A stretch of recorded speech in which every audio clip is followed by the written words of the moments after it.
welcome back. This is Wayne Madsen with the Wayne Madsen Report, coming to you live from Washington. This is January 22nd. A toll-free number, if you'd like to call the program, is 800-313-9443. That's 800-313-9443. Before we go back to your phone calls, let me read another quote about where the country has headed. Quote, "The liberty of a democracy is not safe if the people tolerate the growth of private power to the point where it becomes stronger than the democratic state itself. That in its essence is fascism. Ownership of government by an individual, by a group, or any controlling private power." President Franklin Delano Roosevelt on the threat to democracy by corporate power. Barack Obama is no Franklin Delano Roosevelt. He's no John F. Kennedy. He's no Dwight D. Eisenhower. He's no Jimmy Carter. He isn't even Ronald Reagan.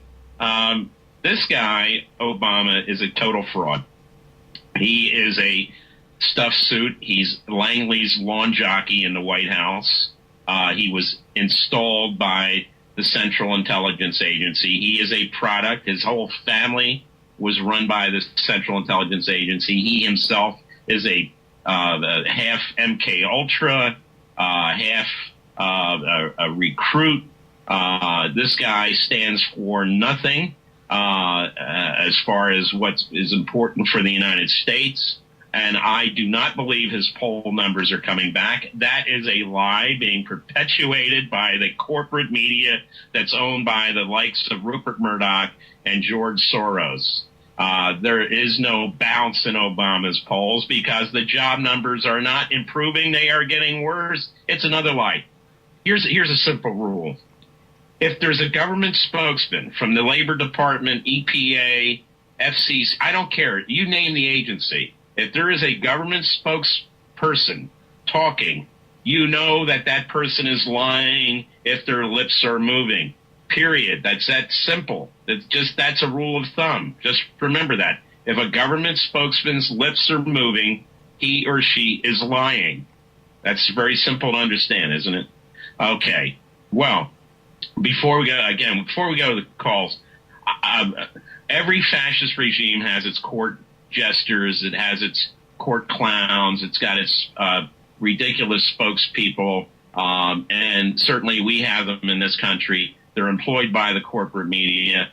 We had Axis Sally broadcasting from Radio Berlin for Nazi Germany, Lord Haw Haw also broadcasting from there. We had Tokyo Rose broadcasting from Tokyo during the war. And in this country, we have the likes of Rush Limbaugh. Well, we have the Chinese president here. Things are not good between the U.S. and China, militarily, financially. So what does Rush Limbaugh do on his radio show?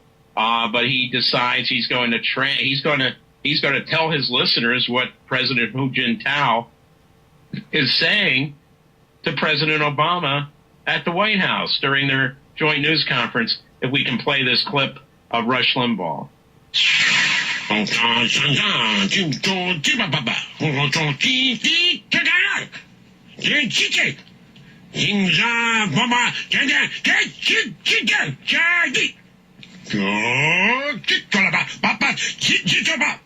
Nobody was translating.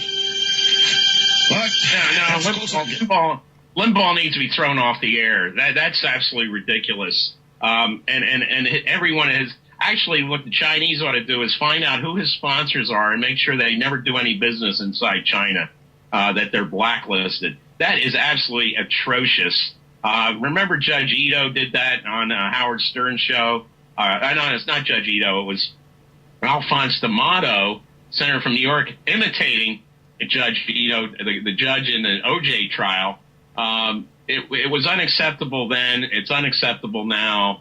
But every fascist regime has the Limbaughs. They have the O'Reillys. They have the Hannitys. But they don't want the Olbermanns. And I've certainly had my differences with Olbermann in the past. I think he was a little too high and mighty for himself. He attacked me on my report about the massive election fraud in 2004 by the Bush Rove team. to deny Kerry the White House, which absolutely occurred. There was massive vote theft, especially in Ohio and other states. Olbermann didn't think so at the time, and I was later vindicated in a news conference in Columbus, Ohio. But anyway, let's go to the phones. Lark has been holding on from Texas. Lark, are you with us? Hi, Wayne. How you doing today? Okay. Sounds like you're on a roll. Just got 2 points to make. The smell of fascism in the morning. Go ahead. Yeah, you remind me a bit of Lenny Bloom. He sounds the same. He sounds a lot like you. He's out of Toronto. Used to be associated with Sherman Skolnick. Right. But I enjoy listening to you and to Lenny as well. But this is what I want to say. Barack Obama, of course, he knew who his father was growing up. It was Frank Marshall Davis, who was a noted communist. And his mother, Stanley Ann Dunham, was a sex toy. Well, I don't know. I've seen her picture. She looks like Miss Jane Hathaway on the Beverly Hillbillies, and I certainly know. Maybe Ellie Mae, I would have been interested, but not Miss Jane. Well, she was 14 to 16 years old when she was the willing sex toy of Frank Marshall Davis, and of course, then she was used by the Ford Foundation. They went over to Indonesia, and Indonesia today, it's a quite prosperous, populous Muslim country. It is very much communitarian, just like is Barack Obama, Bill Clinton, Hillary Clinton, George Bush the First, and George Bush II, and now Barack Obama. Right. And so when we look at the neocons, who are the neocons? The neocons were communist, but they were internationalist. They were not nationalist. A lot of Trotskyite background with them and their fathers and grandfathers.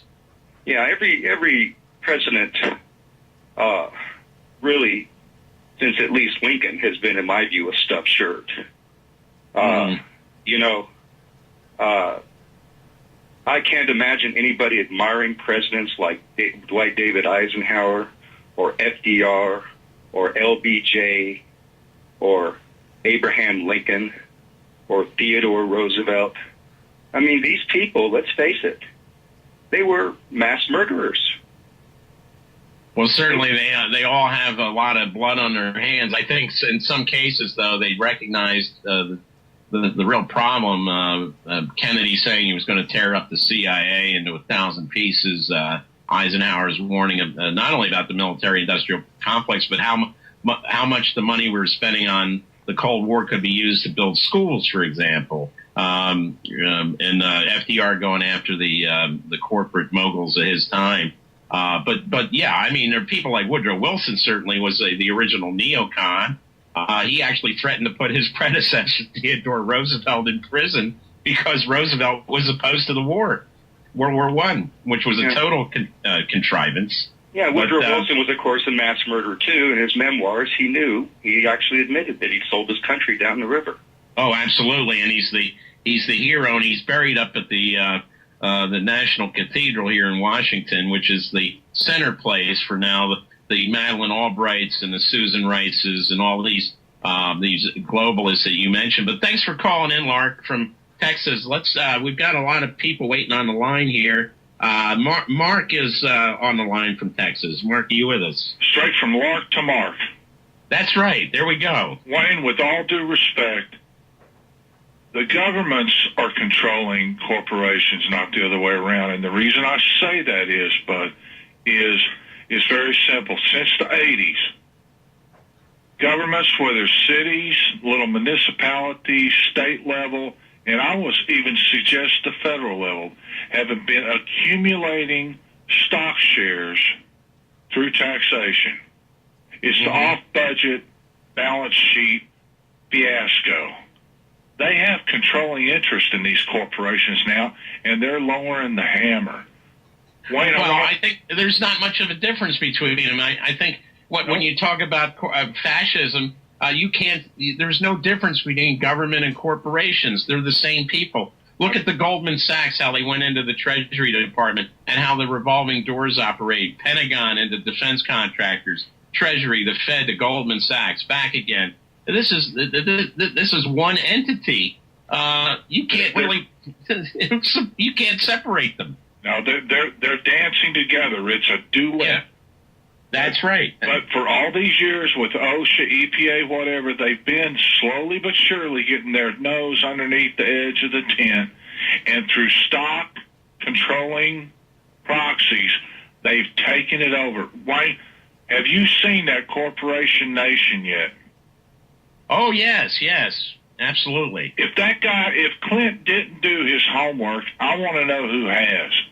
That is one of the best. I'll tell you, and I would highly recommend some of the other. There's a couple other movies, documentaries. I thought Wall Street 2 was good, and there was another. I forget the name of the movie, but it's about the Wall Street. It's a documentary done on Wall Street. Yes, sir. I highly recommend these things. The independent the documentaries out there. It really goes. I didn't know what all these derivatives. I didn't know what it meant. Leveraged all this. They always come up with new terms. I remember Ivan Boesky, and it was junk bonds. Now it's collateralized blah blah blah. Debt obligations. But it's the same contrivance. It's the same types of people that control this stuff. It's just outrageous. But anyway, go ahead, Mark. Did you want to have we got some other callers online, but finish up your thought there. I'll let you go, but everybody just watch that movie because it's not what we think it is. These folks, when they come out, Wayne, when they come out and say the states are broke, the states are flush with cash. Now, they have secured and non-secure investments in the mutual funds. Of course, that was pretty much, for all intents and purposes, that was told to them by the federal government what they could invest in as secured and non-secured. These folks are flush with cash. Wayne, they're not busted. Well, I like to know where all this cash is. Somebody's hoarding it. I found out the other day, there was $700 billion. Really, that's how much Madoff made off with. And made off with, no pun intended, but that money didn't disappear. That money is around. Now, it's just trying to find it, and, good luck. The Justice Department isn't going to do this because they're in bed. It only changes hands. That's right. God bless you. Anyway, brother. Thanks for your show. Okay, thanks. Thanks for calling in, Mark, from Texas. Let's go to Lee, who's on the line from Georgia. Good evening, sir. Hi, how are Bernie you? made off with a whole bunch, didn't he? That That's right, Corporation sure did. Nation that Mark was just talking about, that blew me away. I had to watch it 3 times so I could make sure I understood exactly what he was talking about. And then I went and I looked at Georgia's CAFR, Comprehensive Annual Financial Report. Holy smokes. I don't understand why we have money problems like we've got. But, oh, Lord have mercy, what was I going to say? Rush Limbaugh, I tell you were talking about Rush Limbaugh. I'm surprised that he hasn't gone the way of the dinosaur. I actually thought he was going to be history like a couple of years back. And Olbermann, I think what happened with him was I think he let his alligator mouth overload his hummingbird tushy, and he really teased some folks off. And I think MSNBC was pressured to put pressure on him, and either they couldn't handle the pressure and told him he had to go, or he couldn't handle the pressure being put on him, so he decided it was time to move on to better deals. I think he said what he said was he said he couldn't put up with them anymore, the management. So it sounds like they were pressuring him. And that's about what I was thinking. I was thinking pretty much the same thing. But, you were talking about Obama earlier, and I did a little research on Obama when the whole birth certificate scandal started. Yeah. And I think you might have made one tiny little error. And you might know more about this than I do, but I'm kind of curious. When you said he's never had a job in his life, I'm kind of wondering if we go back to when Obama was 17 years old, he actually used to serve up ice cream a scoop at a time at Baskin Robbins. But the problem is he had a Social Security number that was a Connecticut Social Security number. So I'm wondering if that actually qualifies as a job. I know. Well, we know he worked for the CIA. He worked for Business International Corporation. But look, the guy, when I say he never had a job, he never had a real job. I mean, he wears clear nail polish on his fingernails. I mean, that's somebody who's never really had a real job, believe me. He never lifted anything in his life. He's had a pampered life. He didn't grow up in any poverty. He lived the life of a CIA dependent in Jakarta. And when he visited his mother in Pakistan, he was staying with her at a 5-star hotel. That's a guy who's been taken care of, who's a Manchurian candidate, who was molded and hand selected from a very early age, and that's what we have in the White House. It's worse than George H.W. Bush. We know he was CIA. He was CIA for a long time. He was director, but he also worked for them in Texas and on Bay of Pigs. But we knew what we were getting with Bush. I don't think we could say that Bush was from a wealthy family in Connecticut. There we are back to Connecticut. But I think Obama's a lot different because he's the first biological product of the CIA, of a CIA program that has become president of the United States.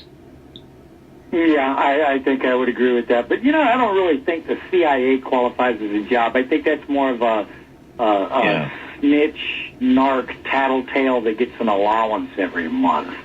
Absolutely. Absolutely. And you know what I think is funny? I look at Obama, and did you notice all of a sudden his hair just a few days ago went from gray to black?